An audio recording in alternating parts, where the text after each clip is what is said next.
Turn up your radio. Good vibes, good vibes. FMRadio.com. Hit music. Turn up your radio right now. What is going on, everybody? Welcome back to the show. Right now, I have on the phone with me Canadian recording artist WHOISRUNE. Rune, how are you? Welcome to the show. Hello. Thank you for having me. I'm doing great. How are you? I'm doing good. I'm fighting a little cold here, but we're gonna get I believe in you. We're gonna march through this. I believe in you. Through this thing. I appreciate that.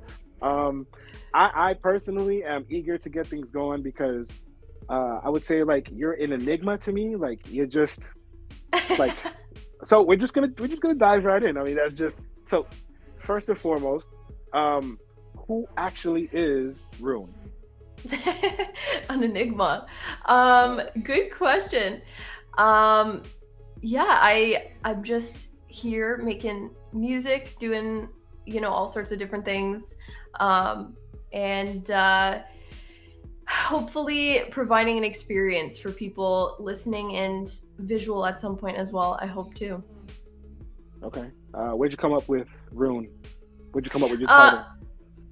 I used to go by another name, and then I felt like it didn't really suit me. It's not my birth name, but I have been considering changing it. It's something that's I've been thinking about adding on to my actual name. But I wanted to go with something that's like a single syllable for some reason. Like artist names that are like single syllables feel I don't know, they're just cool to me. So when I was like looking for names, I was literally looking through like baby name lists, like just scrolling forever. Right before I had to release my first EP, I was like, I need to change my name, but I don't know what to go with. And I made a huge list of like a bunch of names that kind of felt like me, I guess. And Rune was just one of those that I guess stuck out. But the problem was that I made it my Instagram handle. I made WHOISRUNE my Instagram handle.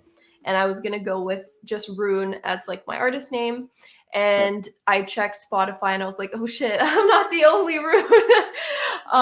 So I was like, okay, I have to figure something out here. And my partner was like, just go with WHOISRUNE. It's kind of like funny and people can make jokes about it. I'm like, you know what? If one day Rune becomes available, I'll just drop the who is and keep the Rune. Exactly. And it's all good. You can always change it up. So, yeah, definitely. Exactly. Okay. So, yeah. Was there a lot of musical influence within your family?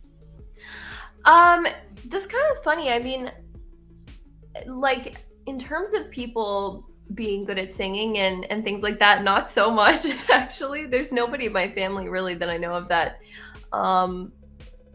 does music, but I definitely think that a lot of my early influences in music, like my dad's really interested in a bunch of different genres, and so that's definitely something. Like he would play a lot of like 90s and 80s like good cool electronic music, so I think a lot of that really influenced me.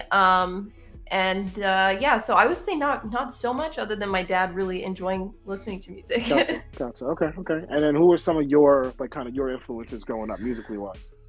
Well, honestly, part of me, I feel like if Christina Aguilera didn't exist, I probably wouldn't have started singing, to be honest, which is funny because totally different styles. But when I was a kid, I loved her so much. Like I thought she was so cool. And I actually I really liked these like powerful vocalists. Like those were people I really looked up to. So I would like quietly sing and make Facebook videos of me covering Christina Aguilera songs.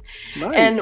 Once when I was a kid, I actually I got up on the ledge of the sofa and I was like belting something, and I actually slipped and I fell and I broke my mom's pot. And I think about that all the time because I just I was really entranced by her these powerhouse vocals, and I thought they were so cool. And just those musicians from that like the 2000s pop era, like Sierra, I loved her, she's so cool.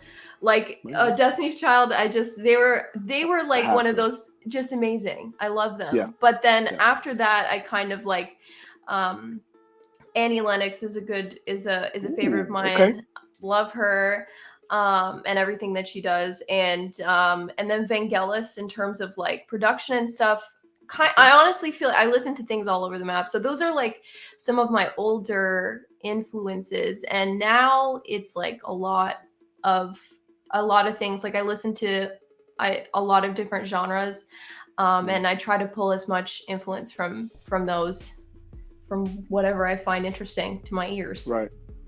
Can you remember, like, was it were you always singing? Did you always have some sort of song coming out of you, like, or was it like you hit a certain age and then you're like, oh snap, I got a voice? I think I'm an only child, so I spent a lot of time kind of learning how to, I guess, entertain myself. I love being an only child. Don't get me wrong. I thought it was great. I had a lot of friends, and I was kind of an annoying kid where I never stopped talking. I'm a very talkative person, so I think like this idea of I was always doing something, and so I feel like singing is also one of those things where I would just always be, music was always something super fun for me, and like pop stars in terms of like the 2000s ladies that I used to look up to. Like I liked all that kind of stuff, and I kind of always really, from what I remember, I would do singing here and there, and my friends and I, we kind of made like little bands and we would sing songs and whatever. So it seems like it's been a constant through my life, but I think the moment that I really started taking it seriously is, I mean, by seriously, I mean like I was young, but it was when I learned an instrument, because before I was just singing, Right. and just kind of whatever. But when I learned an instrument, I was actually able to start writing songs. And I think that's when things changed for me, because one of the greatest joys that I have is writing music, just doing lyrics and stuff, because I write all of my own songs. Right. And that is one of my favorite parts of music. So once I started learning how to play, for me, it was guitar first. And I taught myself how to play piano by ear. But Nice. once I started Nice. learning guitar, I started sitting down and actually writing songs. And then from there, I begged my parents to buy me a keyboard, and then I started learning production softwares. And so I've kind of been doing a bunch of random stuff. But Right. yeah. Okay. So moving into songwriting, so we're gonna play a little game, okay? And Mhm. I do this with a lot of the artists because I think it's kind of fun. It's called Describe the Vibe, okay? So I'm Okay. gonna name 5, 6 of your songs. I want you Mhm. in one word to describe the vibe of the song, and then what Okay. kind of drink you would accompany with it. Okay. Doesn't have to be alcoholic. It could be Hawaiian punch. It could be raspberry iced tea. Okay. Whatever. Okay. Uh-huh. Sounds good. All right. All right.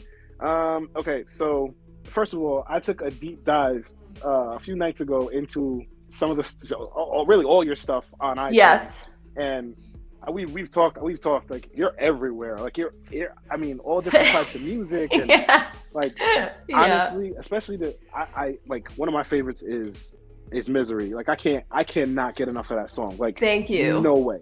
I No love way. it too. Great song. All right, so we'll start off with Adrenaline. Okay. So the word, I guess, would be, okay, I'll say apocalypse, because it has to be one word, right? One word, yeah. Okay, apocalypse, or I would say Mad Max, but that's technically 2 words. So We'll allow it. We'll allow it. Okay. Mad Max works. It's a good movie. And We got it. yeah, and the drink, I would say maybe a gin and tonic. Okay. Alrighty. Mhm. Just Another Late Night on the Moon. Which is the longest song name I could have ever chosen for that song. I would say one word, ethereal, and the drink. Ooh.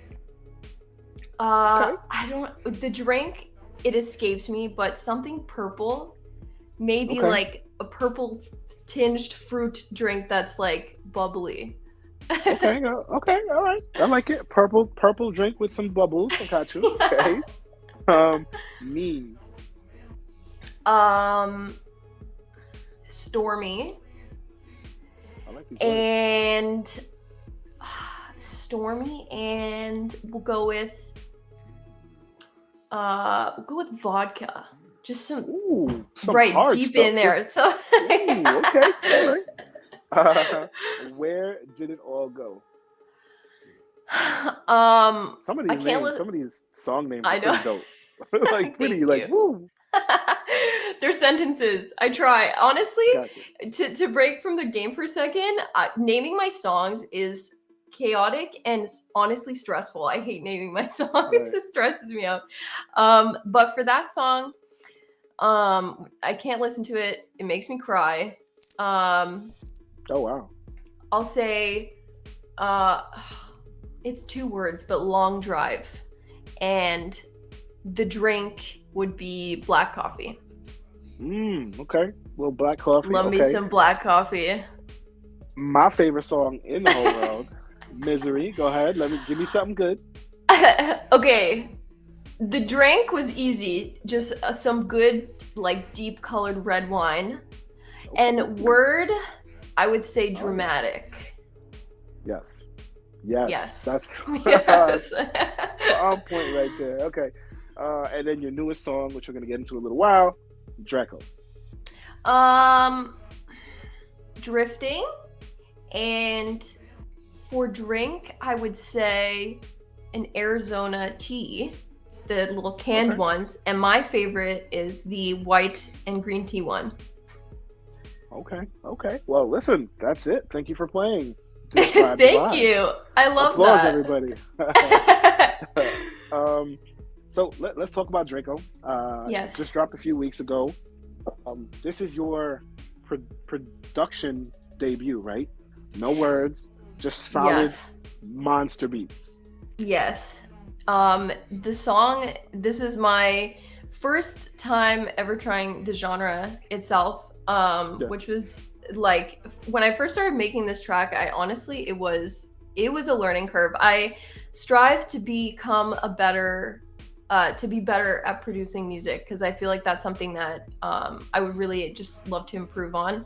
And I find that trying different things in different genres helps me. And so my friends were kind of like, I've been trying just like random different genres. Like I made a hardstyle song, and then my friends, we kind of were talking about funk music, and they're like, "You should try and make a funk song." And I'm like, "Sure, I'll try." And funk is kind of, I guess, like the vibe for people who don't know funk. It's kind of like trap music, but it's also people sample a lot of like Memphis style rap, and then they throw it over, or just any sort of rap. Some people just record like a freestyle and throw it over and sample it. A lot of 808s. A lot of people use like a specific cowbell, which I used. I think it's like a Roland cowbell, and they pitch it up and they use it as an instrument. So I tried, and this is my first attempt at it. I thought it was really cool. I tried to capture this like kind of darker vibe. A lot of my stuff, I like to create kind of an ethereal energy to it. And so I tried to create that in this song, and also try to kind of, make it like a cool song to use for drift videos, because I am quite a fan of the car scene, and a lot of this genre is used in car videos. So I thought it'd be cool if, one day somebody would like to use the song in a car video. well, listen, so talking about that, and I wanted to wait till now, but I do, obviously you know what burnouts, right, are? Yes. Right? Yeah. Okay, so easy. So I DJ an event up here. We did it a few times last year. We're doing it this time this year. It's 2 nights, Memorial Day weekend. So I want to send my song to them. Send your song Draco to them, and see if they can kind of incorporate it in some of their promotions. If they do, I'll make sure that you're tagged and this and that. But I just think it would go perfectly with what they're trying to do. Yeah, that sounds sick. Right? That sounds nice. I like it. So the way that, how do you spell funk? Because it's not FUNK, right? Yes, it's PHONK, funk, which I don't know where it comes from, but it's funk. Somebody wanted to be different, and they accomplished that. Exactly. All right. Yes. So you produced this. Which do you think is harder? Now, obviously, this is your first time doing it, so it may have been a little harder. But let's do it this way. Which do you think was more fun? Writing a song, lyrics, and getting a producer and all that kind of stuff, or just making your own, like producing your own track? And then is Yeah. production something that you want to do for other artists, not just for yourself? Good question. I think, looking into the future, I would love to work with artists and produce songs, but that's like when I know what I'm doing, which I feel like will be in some time. But in terms of what I prefer, usually my song process kind of actually, all of my songs start like with a song. Like I write the song, I write either like the lyrics and the melody. Typically that's how it starts, but also I try and switch it up and make like a demo, and then I write over that demo. But typically I write with my acoustic guitar and then I develop it from there. But the thing with the production thing, so my all of my songs have been they've started with a demo, basically all of the songs that I've personally released. So even with Misery, I worked on it with two fellow producers who are great, and Dante Rose and Darkest Dawn, and I sent them a demo. Originally, I sent Dante a demo, and he was like, "Hey, I'm gonna get my friend Darkest Dawn on this track because I think he would like kill it." And so we kind of did like a little collab there. But if you listen to the demo, it's like so different from. And I love Misery. It's so cool. Every time I listen to it, I'm like, I jam out. It's so sick. But I think production is always interesting for me because I'm still getting better at it, and I'm still getting my grips and like learning how to do stuff, because it is something that it just has a lot of facets to it. And so I think definitely it's something that I struggle with. It's more of a challenge for me, so it's interesting to try and learn and get better, whereas I find songwriting comes very naturally for me. Like it kind of just comes out. I don't have to work too much to get something going. So I find songwriting to be easiest, but production, once I create something cool that I really love, it also feels really rewarding. Like the same thing with Just Another Late Night on the Moon. It was also a solo produced track, which I actually kind of freestyled the lyrics, not spitting fat bars, but they yeah, gotcha, exactly. gotcha. But I created the track. It's like a synthwave vibe. It was my first kind of synthwave song that I made, and I was like, this was like peak pandemic, so I was like just sad, and I wrote the song, and I just like sang the lyrics. It was like 4 a.m. and I was just singing the lyrics half asleep, and then I finished it, and I was like, it's okay, it's fine. And the same thing happened with Drake. I'm like, it's fine, it's just gonna go out on SoundCloud, and everyone's like, no, what the hell do you mean? Just do a full release for it. Like, just enjoy and do a full release. So both of those self-produced songs actually were never gonna see the internet, and then here we are. So here we are 2 hits later. I mean, amongst others.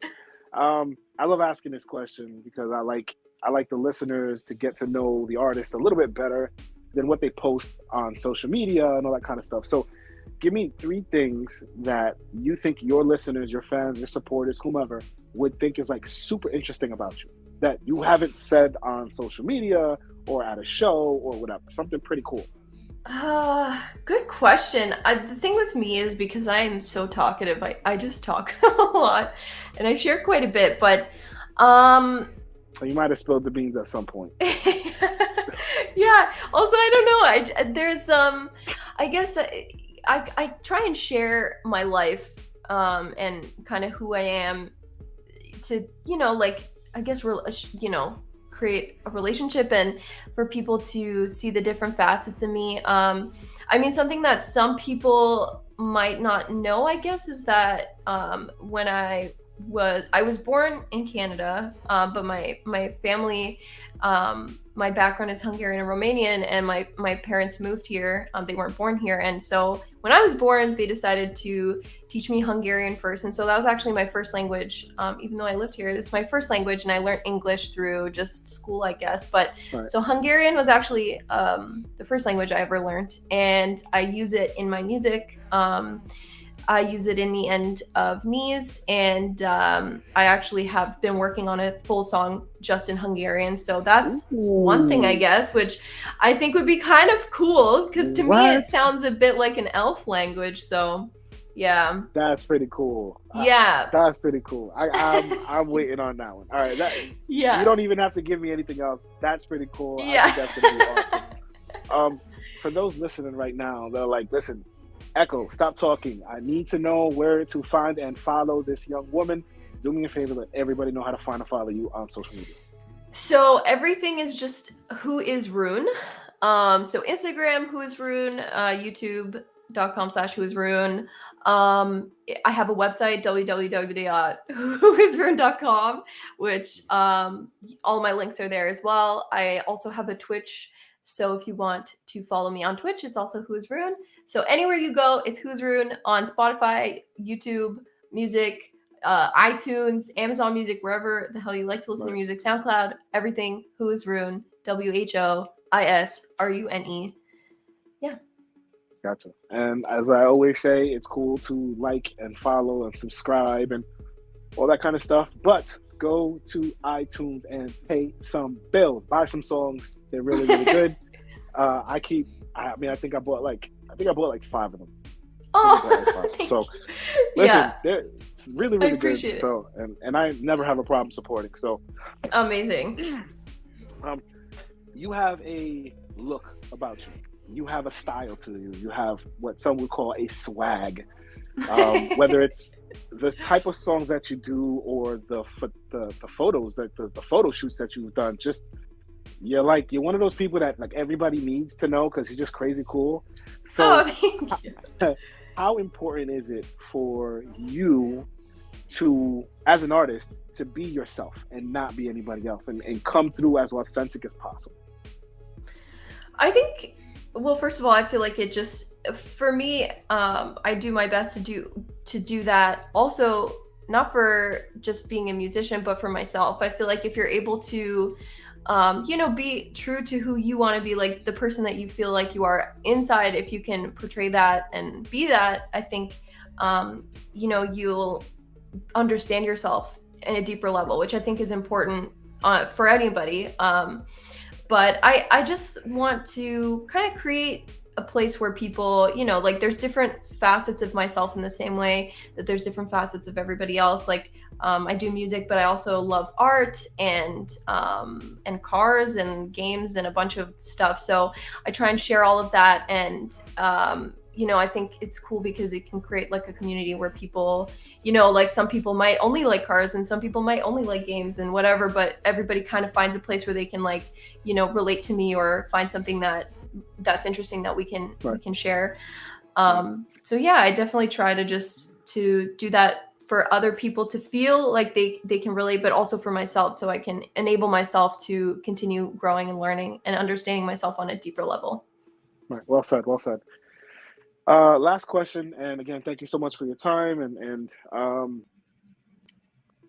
give me, as an artist, one thing, and this is where you can get vulnerable here, but one thing that you're always working on with yourself. With myself, well, in terms of music production, but in terms of myself, I think, we all have those things of ourselves that we, would like to change. And I think it seems a bit basic, but I feel like trying to be grateful and positive, but also being understanding with yourself and your situation and everything like that. Like with everything going on in the world, it's just it's good to take moments where you can feel grateful for where you are. And also, I really, things that I need to work on and things that I try to work on is more so like the confidence in myself and in my craft, because there's so many people making music these days. It is hard to feel like your voice matters. So I think that's where my love for songwriting comes out. It's like it's who I am, and it's how I experience the world is my music, whether it's a song that means a lot to me and I use as like a cathartic thing, or it's a song where I just heard a sick beat and I just want to write something over it, so it's just my unique way of looking at the world and experiencing it, and then describing it out in a poetic way, I guess. So all right, well, listen, thank you. The finest ingredients are right in the mix.